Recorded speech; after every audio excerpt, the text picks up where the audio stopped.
하나님 말씀은 고린도후서 말씀을 보겠습니다. 고린도후서 12장 1절에서 10절 말씀을 보겠습니다.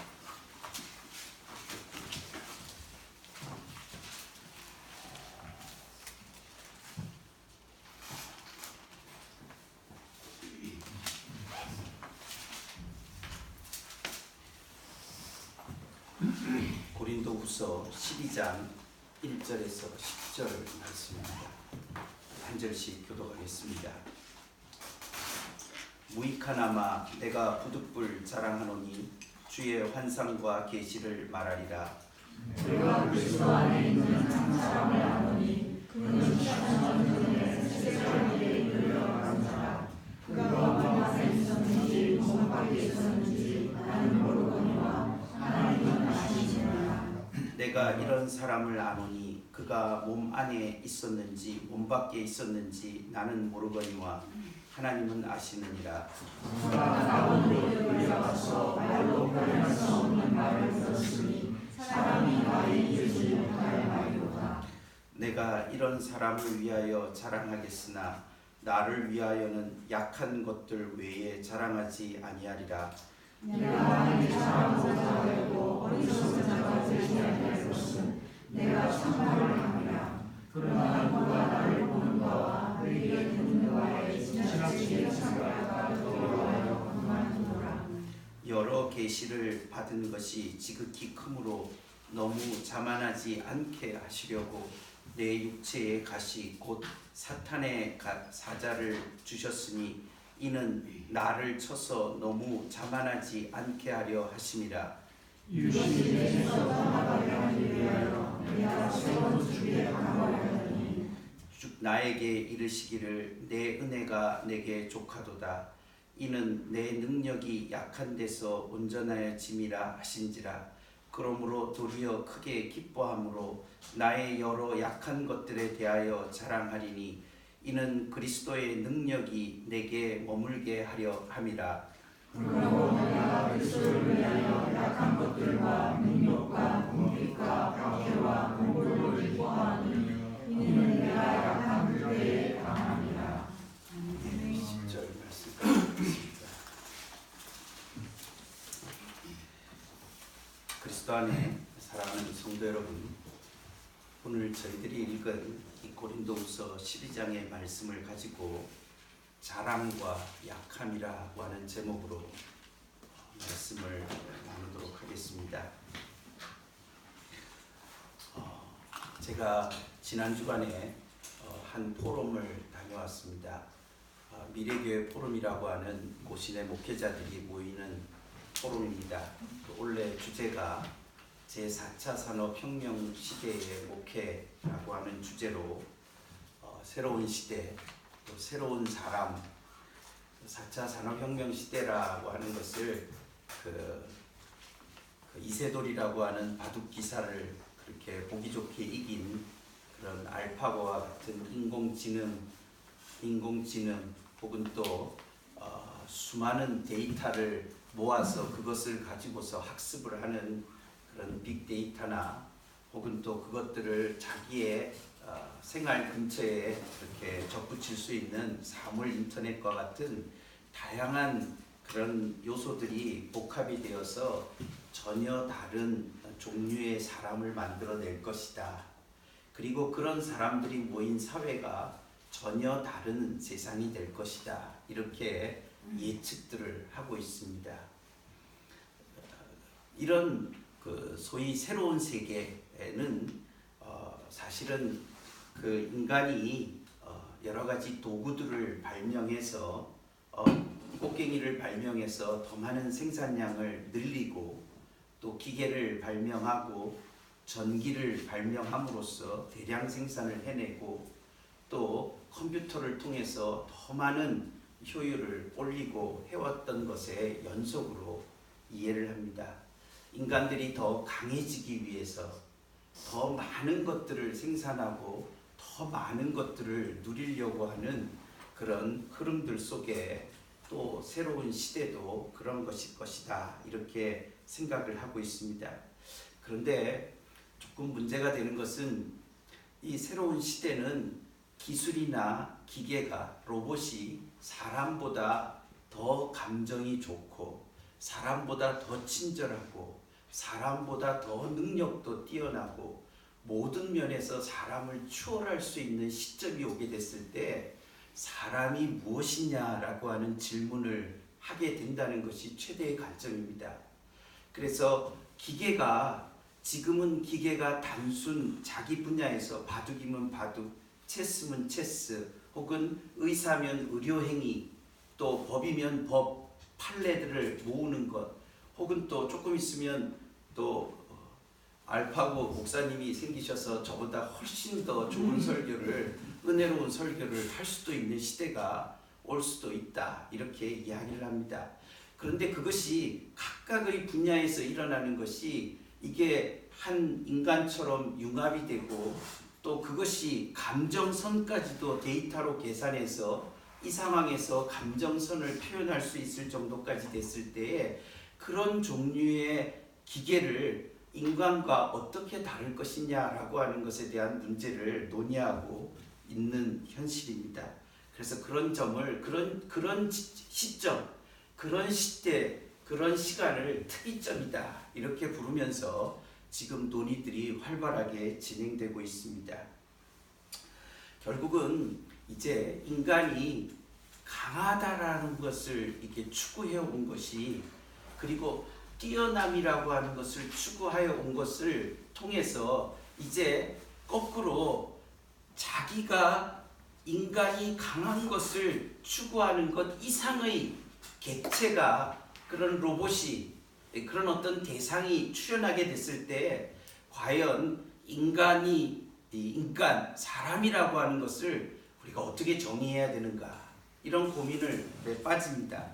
그래서 대부분의 많은 사람들이 이 4차 산업혁명 시대, 기술이 사람을 선도해가는 이런 시대에서 그런 시대를 그렇게 인간 이후 시대다, 포스트 휴머니즘 시대다, 그러니까 인간 이후 시대다, 인간의 약점을 철저하게 초월하는 트랜스 휴머니즘 시대다, 이렇게 부르고 있습니다. 그런 모든 것들의 기본적인 태도들은 자신의 약함을 철저하게 기술을 통해서 혹은 모든 것들을 통해서 극복하려고 하는 그런 요소들인데, 그런데 정작 사람이 무엇일까? 도대체 조금 있으면은 이제 우리가 컴퓨터가 나와서 주판이 아무 소용이 없는 시대가 되지 않았습니까? 조금 있으면 외국어를 열심히 공부하는 것이 아무 쓸데없는 시대가 진짜로 된답니다. 그러면 외국어를 우리가 왜 숫자를 계산하는 능력을 필요로 하지 않는 주판이 없어도 오늘날 우리가 잘 계산할 수 있는 것은 컴퓨터나 계산기가 잘해주기 때문입니다. 그런데 마찬가지로 외국어도 공부하지 않아도 그렇게 수많은 데이터를 집어넣어서 그 외국어가 자동적으로 표현될 수 있는 그런 시대를 맞게 됐을 때 도대체 사람이 무엇을 해야 되고 사람은 무엇인가, 이런 질문들을 이렇게 하게 됩니다. 이렇게 그랬을 때에 그런 것들을 또 같이 그 모임에서 고민하면서 사람이 도대체 무엇으로서 사람의 참된 요소들을 가질 것인가, 말할 것인가, 이런 것들에 대해서 생각을 해보게 됩니다. 우리가 소위 가지고 있는 자랑이라고 하는 것들이 자기가 조금 더 뛰어나다는 것을 표현하는 것인데, 근데 사람들끼리 뛰어나다는 것을 말하다가 엄청나게 뛰어난 괴물을 만나게 됐을 때 그 자랑이 그게 무슨 의미가 있게 되느냐라고 하는 것입니다. 내가 좀 이 언어도 할 줄 알고 저 언어도 할 줄 안다고 했는데 한낱 프로그램 기계 앞에서 모든 것들이 무참하게 짓밟히게 될 때에 인간의 노력과 성취라는 것이 무엇이냐, 도대체 인간의 행위가 가치 있게 되는 지점이 어떤 것이 가치 있는 것이냐라고 하는 것에 있어서 성취냐, 업적이냐, 어떻게 그것이 가치 있는 행동으로 남을 수 있는 인간의 행위가 무엇일까, 이런 것들을 질문하게 됩니다.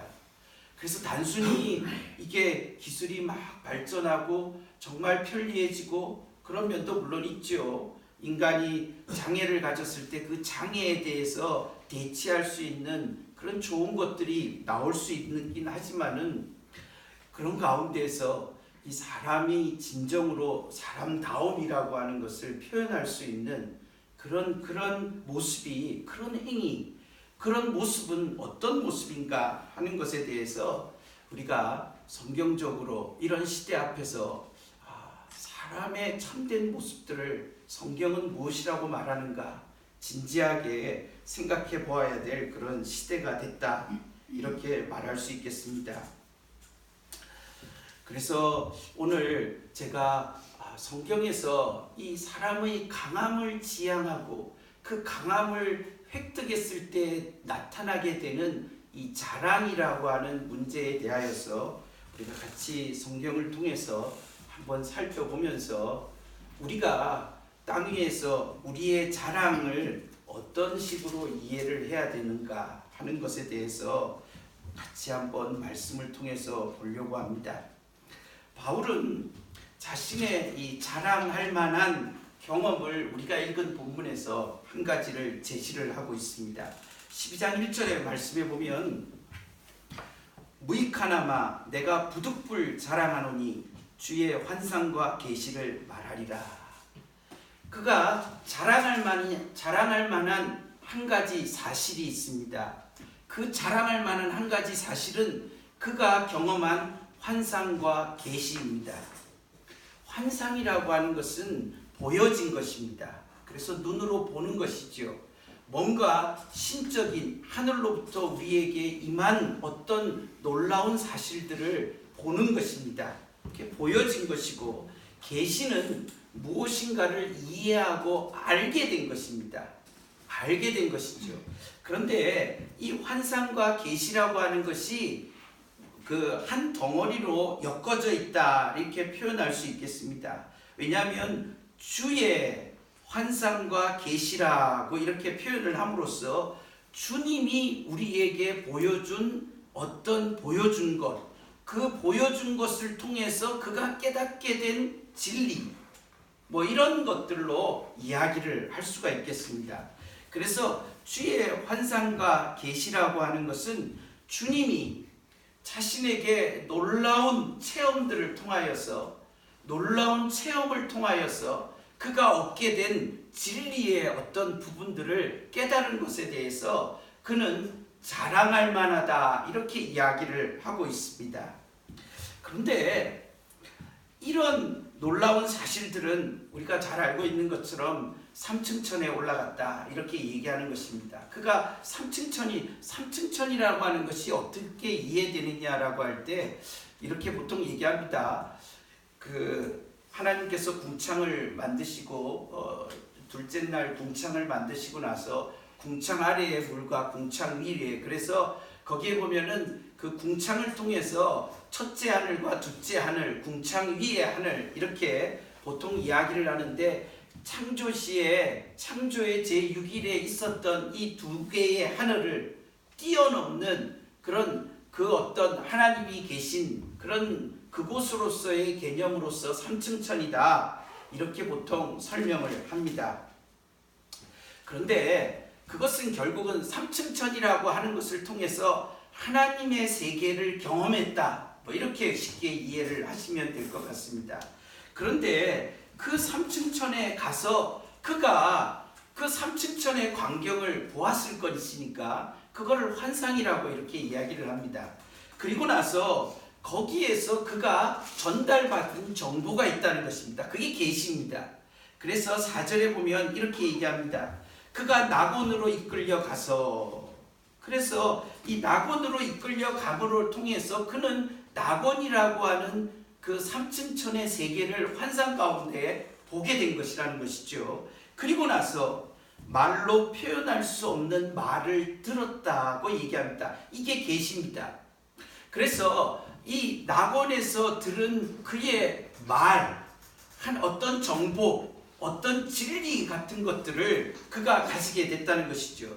그런데 이 시점이 2절에 보시면 어느 시점이냐 하면 그는 14년 전에 셋째 하늘에 이끌려 갔다고 이야기를 하고 있습니다. 14년 전이라고 하는 것은 흥미있는 이야기입니다. 고린도후서 다음에 보면 갈라디아서에 보면 이 14년이라고 하는 말이 나옵니다. 거기에 보시면 그 갈라디아서 2장 1절에 보시면 뭐라고 되어 있냐면 14년 후에 내가 바나바와 함께 디도를 데리고 다시 예루살렘으로 올라갔다라고 얘기를 함으로써 이 14년이라고 하는 것은 바울이 14년 전이라고 하는 것을 이야기할 때 바울은 아마도 다메섹 도상에서 자기가 회심을 하면서 경험했던 그 경험의 사건을 염두에 두고 지금 삼층천 사건을 설명하고 있다 이렇게 말할 수 있겠습니다. 왜냐하면 그 시점을 14년이라고 하는 것으로 못 박아서 지금 14년 전의 사건을 가지고서 이야기하는 것은 갈라디아서에서의 14년 전이라고 하는 것은 그가 다메섹 도상에서의 회심 사건입니다. 즉 부활하신 예수님을 만났을 때 그는 삼층천의 경험과 같은 것을 통해서 부활하신 그리스도를 통하여서 그는 누구도 어떤 사람이 전달해 줄 수 없는 복음을 그가 깨닫게 되었다라고 그렇게 우리가 말할 수 있겠습니다. 바울이 문제는 이런 체험의 그것을 여기에서 약간은 이런 내용들을 자기가 하게 되었는데 이것을 자랑이라고 말은 하긴 하고 있습니다. 그래서 1절에 보면 내가 자랑하노니 라고 하는 것이 자랑하여야만 하겠다라고 이렇게 이야기를 하고 있지만은 그런데 거기에 두 가지의 전제를 달고 있습니다. 첫째는 무익하다 이렇게 얘기를 합니다. 두 번째로는 부득불한 것일 뿐이다 이렇게 이야기를 합니다. 우리가 이 바울이 하는 이 자랑이라고 하는 것이 자기는 이것을 이야기하는 것, 즉 알아듣지 못한 다른 사람에게 제대로 설명할 수 없는 자기만의 독특한 경험이라고 하는 것이 다른 사람에게 뭐가 그렇게 유익할 거냐라고 하는 것입니다. 우리가 이것을 방언과 비슷하게 이해를 하시면 됩니다. 바울이 방언을 얘기할 때 뭐라고 얘기합니까? 방언을 아무리 말을 하면 그것을 통해서 다른 사람에게 이해가 하나도 전달이 안 되는데 뭐가 유익하겠느냐라고 하는 뜻입니다. 자신으로서는 엄청난 경험일지 모르겠지만은 그러나 그것을 이야기한다 한들 뭐가 전달이 될 수 있겠느냐라고 그렇게 이야기를 하고 있습니다. 그렇지만은 어쩔 수 없이 내가 자랑할 수밖에 없는 것은 바울이 지금 이 12장을 말하고 있는 문맥은 뭐냐 하면 바울이 거짓 선생들에게 지금 비난을 당하고 있는 상황 속에서 지금 말하고 있는 것입니다. 여러분 그것을 조금 더 이해하기 위해서 우리의 본문을 조금 벗어나서 보시기 바랍니다. 11장 13절을 보십시오. 여기 보면 어떤 사람들이 있습니다. 그런 사람들은 거짓 사도요 속이는 일꾼이니 자기를 그리스도의 사도로 가장하는 자들이다 이렇게 표현하고 있습니다. 여기 거짓 사도들을 지금 얘기합니다. 그래서 15절에 보면 사탄의 일꾼들도 자기를 의의 일꾼으로 가장하는 것이 또한 대단한 일이 아니니라. 그들의 마지막은 그 행위대로 되리라. 여기 보면 거짓 사도와 거짓 선생들이 있습니다. 이 사람들이 고린도로 몰려와서 바울의 복음이 잘못됐다고 얘기합니다. 바울이라고 하는 사람은 신비한 체험도 없다고 그렇게 가르치고 있는 것입니다. 여러분 우리가 고린도 교회가 여러 가지의 문제들 가운데 수많은 은사와 체험이 일어나서 교회가 폭삭 깔아앉을 상황에 그렇게 놓여 있다는 것은 잘 아실 것입니다. 말과 관련해서 수많은 종류의 은사들 때문에 교회가 무질서하고 어려움 가운데 처해 있는 것이 고린도 교회의 상황입니다. 왜 이런 식으로 은사를 강조하는 교회가 되었는가? 이 거짓 교사들이 들어와서 체험이 없으면 진짜 선생이 아니라고 가르치는 것입니다. 그것은 가짜 복음이라는 것입니다. 그래서 그들이 이야기하는 것을 따라서 내가 자랑을 하지 않을 수가 없다. 왜냐하면 내가 그런 사람들과 다르지 않다라. 나에게도 내가 말하지 못하지만은 말해봐야 아무 소용이 없는 것이지만은 그러나 나에게도 그런 것보다도 더 뛰어난 체험이 진짜 있다는 것을 바울이 말하고 있습니다. 여러분, 이 자랑을 말하는 이 부분에 있어서 바울이 자기의 자랑이 지금 어떤 가치가 있는 것인지를 표현해주는 몇 개의 단어가 있습니다. 17절에 보면 이런 종류의 자랑을 하는 자들, 그래서 자기가 뭔가 특별한 체험이 있고 자기가 특별히 무엇인가를 남들보다 뛰어난 무엇인가가 있다라고 그렇게 자랑을 하는 사람들의 그런 모습들에 대하여서 바울도 자기도 어쩔 수 없이 그런 자들을 맞서다 보니까 어쩔 수 없이 나도 자랑할 수밖에 없는데 이런 자랑들은 이런 요소들을 가지고 있다는 것입니다. 여러분 16절부터 보면 11장 16절입니다. 거기 보면 내가 조금 뒷부분에 보면 내가 조금 자랑할 수 있도록 어리석은 자로 받으라. 이 조금 자랑하는 요소들을 이야기하면서 자기는 자랑하는 것이 얼마나 어리석은 자인가 하는 것을 이야기합니다. 왜 어리석습니까? 거기 보시면 17절에 첫 번째 보면 내가 말하는 것은 주를 따라 하는 말이 아니요 라고 말합니다. 여기에 주를 따라서 하는 말이 아닌 것이 자랑이라는 것입니다.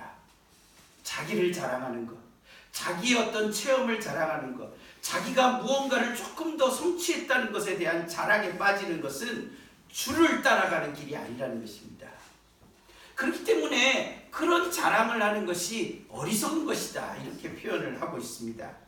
두 번째, 이런 종류의 자랑을 18절에 여러 사람이 육신을 따라서 자랑하니 라고 표현을 하고 있습니다. 이런 것은 외모를 자랑하는 것이다. 바울이 고린도 전후서를 통하여서 거짓된 선생들이 하는 중요한 요소 중에 하나가 이 외모를 자랑하는 것입니다. 외모라고 하는 것은 생김새만을 자랑하는 것이 아니라 자기가 무언가를 성취하고 자기의 지위를 자랑하고 자기의 능력을 자랑하는 그런 것을 육신을 따라 자랑한다 이렇게 표현을 하고 있습니다. 이런 육신, 자신이 얼마나 성취했는가, 어떤 자리에 있는가, 자기가 얼마나 많은 것들을 가지고 있는가, 이런 것들의 자랑에 빠진 것을 그것은 주를 따라서 하는 자랑이 아니다. 그리고 그것은 육신을 따라서 하는 자랑이다 이렇게 말하고 있습니다. 그런데 바울은 부득불 그들의 논리를 따라서 내가 자랑이라고 하는 것을 나도 한번 해보겠다 이렇게 이야기를 하고 있는 것입니다. 실제적으로 자랑이라고 하는 것이 가지고 있는 허망함에 대하여서 역설적으로 지금 말하고 있는 것입니다. 그리고 나서 이 육신을 따라서 자랑하는 것이 가지고 있는 굉장히 문제점은 무엇이냐면 육신으로서 자기가 강하다든지 뛰어나든지 자신이 잘났다든지 자기 지위가 높다라고 하는 이 세상적 자랑이라고 하는 것의 궁극적인 결과가 뭐냐, 그것을 추구하는 결과가 뭐냐, 그것을 이렇게 20절에 말합니다. 그 19절에 보면 너희가 이런 자들을 용납하면서 너희들도 추구하는 교회도 그런 육신의 자랑에 빠지고 잘난 놈, 뛰어난 놈에 기죽으면서 살아가는데 그렇게 되면 너희가 어떻게 되느냐? 20절에 누가 너희를 종으로 삼거나 잡아먹거나 빼앗거나 스스로 높이거나 뺨을 칠지라도 너희가 용납한다. 육신의 자랑의 결과는 남을 삼키려고 한다는 것입니다. 남을 지배하려고 한다는 것입니다. 왜 우리가 자기의 성취에 만족합니까? 그것을 통해서 다른 사람보다 뛰어남에 대한 자신의 자긍심이 결국은 그 사람을 이겼고 그 사람을 부릴 수 있다라고 하는 것으로 나아간다는 것입니다. 이런 종류의 자랑을 육신의 자랑이라고 말하고 주를 따라가는 사람들이 할 바가 아니라고 이야기를 하는 것입니다. 그런데도 바울은 어쩔 수 없이 자신이 그런 것들을 따라서 나도 좀 자랑할 것이, 그 사람들이 말한다면 나도 좀 할 만한 것이 있는데, 그게 바로 자기가 체험한 이 체험들을 이야기를 하고 있는 것입니다. 21절에 보면 하나 더, 이제 이 자신의 자랑의, 이 세상의 자랑의, 이 잘못된 교사들의 자랑을 따라서 그가 말하고 있는 것 중에 21절에 보면 나는 우리가 약한 것 같이 욕되게 말하노라. 여기 욕되게 말한다 라고 하는 것을 이렇게 번역을 하니까 앞에 두 가지, 즉 주를 따라 하는 말이 아니고 육신을 따라서 자랑하는 것과 병행이 되지 않는데, 욕되게라는 말은 앞에 두 가지의 말을 병행해주는 똑같은 구성을 가지고 있습니다. 그래서 잘 이해하려면 욕을 따라서 말하노라, 명예롭지 않은 것을 내가 이야기하겠노라, 이렇게 말할 수 있습니다. 바울은 지금 자기가 약한 것 같이 명예롭지 않은 것에 대하여서 지금 명예롭지 않는 일에 대한 것을 이야기를 하고 있습니다. 그 명예롭지 않는 일에 대한 이야기들을 그가 이야기하는 것에 보면 자기가 육신으로 히브리인 된 것에 대해서, 이스라엘 22절에 이스라엘 백성이라 이스라엘 사람이라는 것에 대해서, 아브라함의 후손이라는 것에 대해서, 그리고 그리스도의 일꾼이라는 것에 대해서 차근차근 자신을 나도 그렇다라고 이렇게 이야기를 합니다. 그런데 그 다음부터 보면 자신이 히브리인이고 이스라엘이고 아브라함의 자손이고 그리스도의 일꾼이라고 하는 것에 있어서 그것을 정말 드러낼 수 있는 구체적인 내용들은 혁혁한, 내가 설교를 했더니 수천 명이 회개를 했고, 내가 무엇을 했는데 이만큼의 결과가 있었고, 그런 것을 말하고 있지 않습니다. 이것들을 가지고서 그는 뭐라고 얘기하느냐 하면, 거기에 보시면 23절 뒷부분부터 24절 25절에 보면 소위 바울의 고난의 목록이라고 하는 고난에 연속된 삶을 그가 자신의 자랑의 목록으로서 제시를 하고 있습니다. 23절에 내가 수고를 넘치도록 하고 라고 하는 수고로부터 시작해서 또 27절에 또 수고하며 애쓰고 라고 하는 것을 통해서 자신이 수고한 일들에 대하여서 그가 열심히 그 내용들을 열거하고 있습니다. 그런데 바울이 지금 욕을 따라서, 수치를 따라서, 명예롭지 못한 삶의 그 형편들을 따라서 그가 지금 자기가 자랑을 하고 있습니다. 그는 지금 그의 이 자랑을 약함에 대한 자랑이다 라고 그렇게 21절에서 말을 하고 있습니다. 그 약함이라고 하는 것은 얼마나 배고팠는지, 얼마나 힘들었는지, 얼마나 옥에 갇혔는지, 자기의 생명이 몇 번이나 죽을 뻔했었는지, 자기가 얼마나 매를 맞았는지, 그리고 얼마나 많은 위험 가운데에서 내가 지금 살고 있는지를 그가 지금 자랑하고 있다는 것입니다. 이런 자랑을 통하여서 그는 세상의 그 사람들이 가지고 있지 않는 그런 자랑의 요소, 정말 그리스도인의 일꾼이 되는 것이 무엇인가 하는 것에 대하여서 그가 이야기를 하고 있습니다. 제가 오늘 이 자랑에 대하여서 바울이 지금 이야기하는 것을 따라서 보면 그는 주를 따라 자랑하는 것이, 주를 따라서, 자랑이라고 하는 것은 주를 따라가는 길이 아니다. 그것은 육신을 따라가는 길이다. 그리고 자신이 정말 얘기하는 것은, 자랑이라고 하는 것은 그렇게 자랑스러운 일들을 내세우는 것이 아니다 라고 그렇게 말을 하고 있습니다. 그래서 바울은 자랑이라고 하는 것은 결국 무익할 뿐이다. 그리고 내가 어쩔 수 없이 부득불 자랑을 말하는 것에는 다른 목적이 있다라고 얘기를 하는 것입니다. 왜 부득불 이러한 위험을 감수하고서라도 내가 이 자랑을 이야기하는데, 자랑의 핵심은 자신이 얼마나 고생하고 자신이 얼마나 약한지에 대해서 약한 사람처럼 내가 사는지에 대한 문제만을 자기가 그렇게 이야기를 하고 있습니다. 왜 바울은 자신의 삶을 설명할 때 약한 자와 같이 된 자신이라고 표현을 하고 있습니까?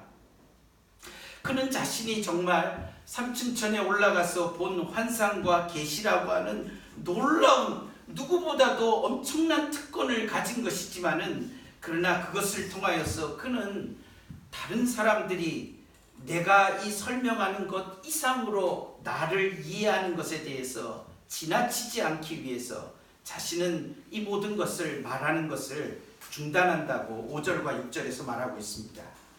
그러면서 12장 5절과 6절에서 그는 내가 이런 사람을 위하여 자랑하겠으나 라고 하는 것은 이런 사람이라고 하는 것은 삼층천에 올라간 사람을 3인칭으로 쓰고 있습니다.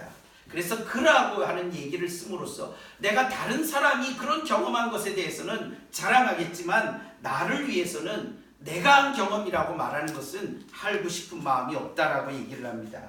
그리고 나를 위해서는 약한 것들 외에는 자랑하지 않겠다고 말합니다. 바울은 지금 계속해서 말하는 것은 자신에게 있어서 자랑할 만한 것이 될 만한 것은 약한 것들, 결핍된 것들, 모자란 것들, 그리고 힘든 것들, 어려운 것들만이 나의 진짜 그나마도 할 만한 자랑의 요소가 될 수 있다. 이렇게 이야기를 하고 있습니다. 우리가 바울이 지금 자랑에 대하여서 설명을 하면서 그가 약한 것들만을 자랑하고자 하는 그의 중심의 핵심이 무엇인가 하는 것입니다. 그래서 우리는 약한 것들을 드러내는 일에 대해서 그렇게 그러면 우리가 약한 것을 막 드러내는 것이 좋은 거다 이렇게 말하려고 하는 것도 아닙니다. 그러나 약한 것들을 그나마 그가 드러낼 수 있는 중심이 무엇인가 라고 얘기했을 때 우리가 일반적으로 이야기하는 것은 거기 11장 29절과 30절에 보면 이렇게 씁니다. 누가 약하면 내가 약하지 아니하며 누가 실족하게 되면 내가 애타지 아니하랴. 내가 부득불 자랑할진대 내가 약한 것을 자랑하노라. 약한 것을 자랑하는 그의 이유를 인간적인 이유로 말한다면 약한 사람을 이해할 수 있기 위해서 약한 것을 자랑한다는 것입니다. 여러분, 강한 사람 앞에 사람들은 주눅듭니다. 그러나 자신이 살아가는 삶의 목적을 남이 나를 쉽게 다룰 수 있는 사람이 되고 싶은 것, 그런 꿈을 꿔본다는 겁니다. 남이 나를 다루기 쉬운 사람이 되는 것, 친하게 불러도 내가 늘 응답해 줄 수 있는 사람이 되는 것. 우리는 그렇게 살기를 싫어합니다. 늘 다른 사람으로부터 존중받는 걸 좋아하고 귀하다고 여김받는 것만을 좋아하지 다른 사람이 나를 쉽게 부려도 그것을 이해라고 받아줄 수 있는 사람이 우리의 꿈이냐? 성도의 꿈이냐? 하나님의 교회를 섬기는 사람들의 꿈이냐? 직분자들의 꿈이냐? 성도들이 나를 쉽게 생각해도 좋은 사람이 되고 싶은 직분자냐? 이렇게 바울이 얘기하고 있습니다. 바울의 자랑은 약함에 떨어진 이유는 약한 자들을 내가 품기 위한 것입니다. 나의 수고가 약한 사람들을 지키기 위한 것이라는 것이 바울의 목표였습니다. 우리는 창세기를 통해서 사람됨에 대한 이야기를 두 가지로 설명하는 것을 들었습니다. 에덴 동산에서 하나님께서 경작하고 지키게 하셨습니다. 그 경작하고 지키는 것은 수고하고 지키는 것입니다. 왜 우리가 수고합니까? 왜 우리가 일을 합니까? 왜 우리가 열심히 살아갑니까? 다른 사람을 지키기 위해서. 다른 사람을 지배하고 다른 사람을 내 발밑에 놓고 다른 사람 위에 올라서려고 하는 것이 아니라 다른 사람들이 내 위에 서서 나를 통해서 위로를 얻을 수 있기 위해서 우리는 수고하고 열심히 공부하고 열심히 일하고 열심히 노력하고 죽음의 위험을 수고하고 무릅쓰더라도 열심으로 살아내는 이유가 무엇입니까? 다른 사람의 약함들을 우리가 짊어지기 위한 것이다. 이렇게 가르치고 있습니다.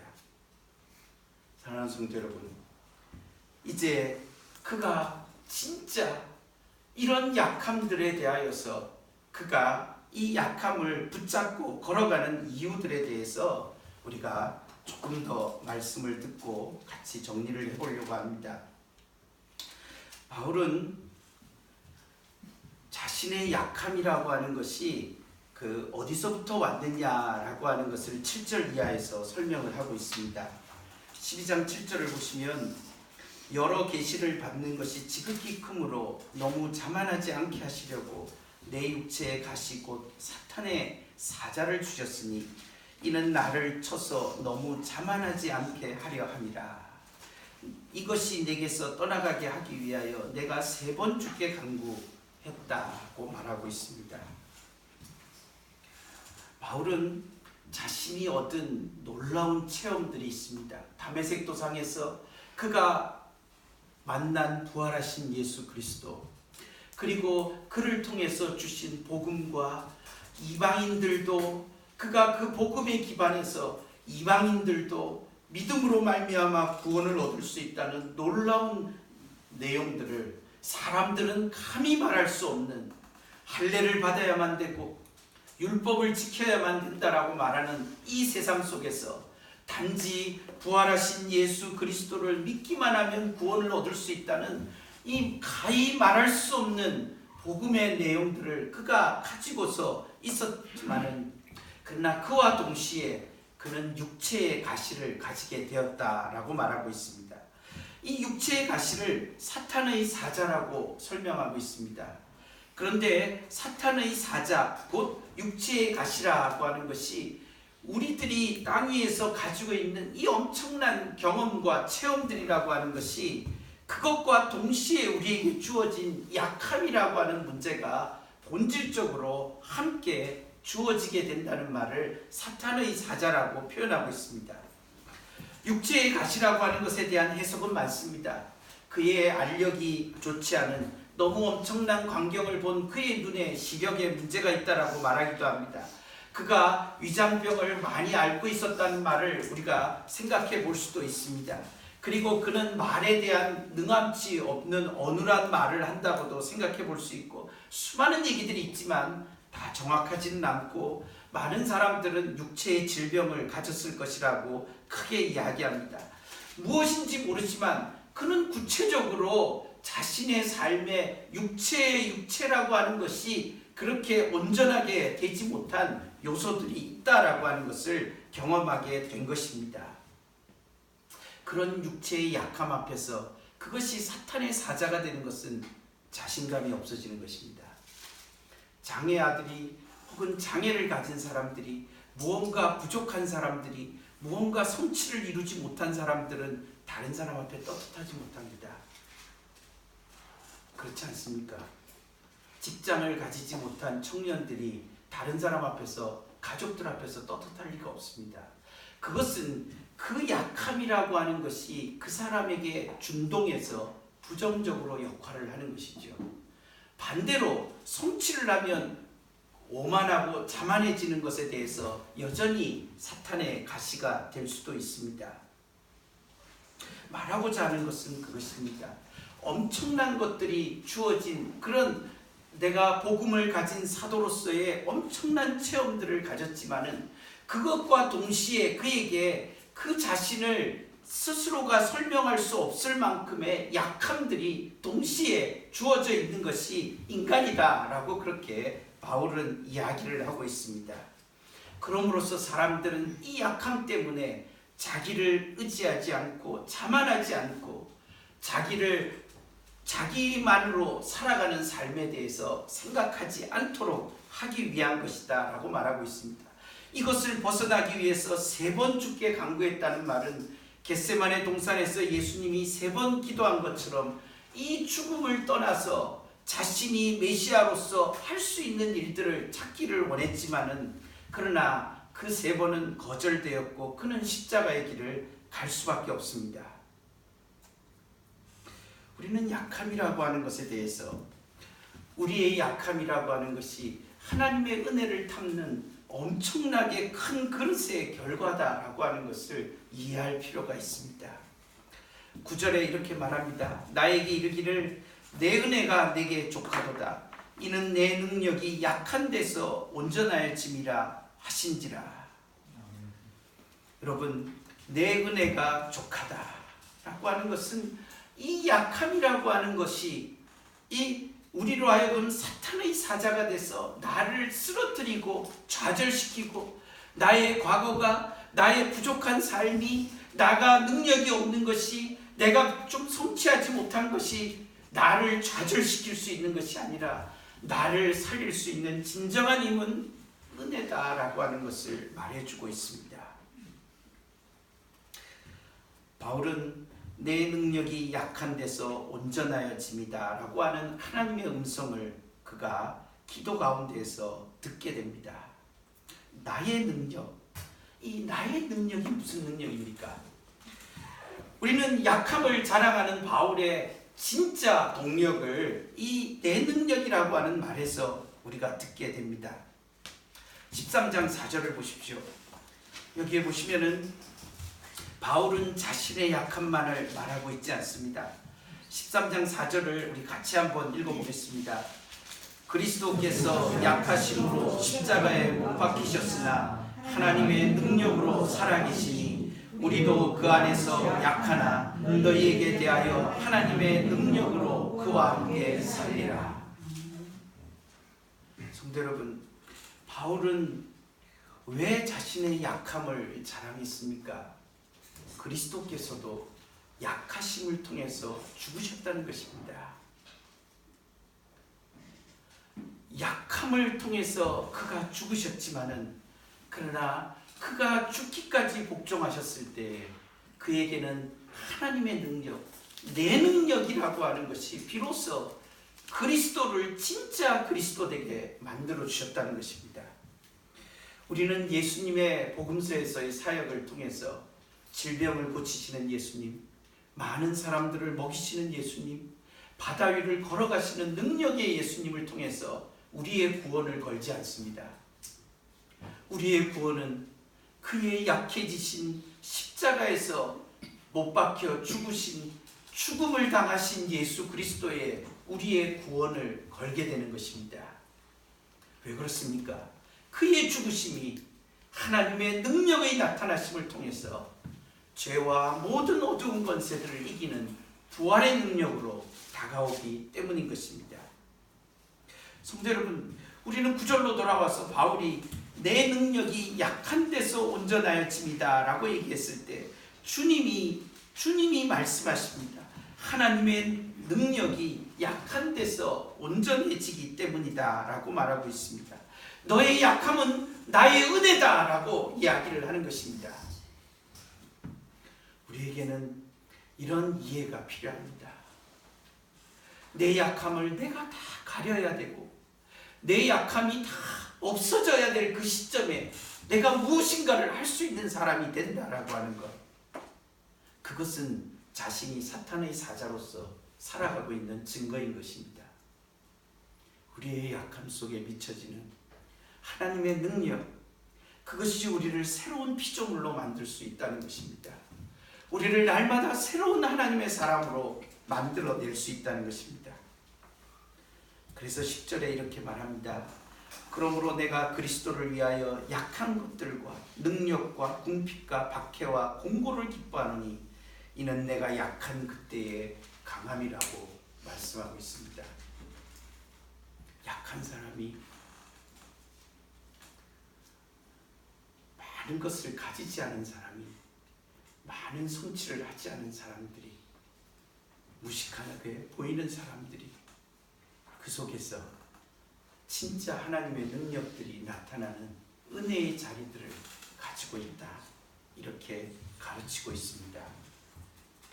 바울이 약함을 자랑한 이유가 무엇입니까? 그것은 자기 안에서 역사하시는 그리스도의 능력, 하나님의 능력, 진짜 능력을 그가 사모하기 때문이라고 말할 수 있는 것입니다. 바울이 어리석은 자가 되는 것을 감수하고 바울이 정말 무익한 이것을 감수하면서 그가 말하고 싶은 것은 우리의 약함이라고 하는 것에 담길 수 있는 하나님의 복음의 능력이 그거를 말하고 싶어서 그는 얘기했던 것입니다. 사랑하는 성도 여러분, 우리의 삶은 뛰어남에 대한 이야기를 널어놓는 것이 아닙니다. 앞으로도 어떤 시대가 올지 모르지만은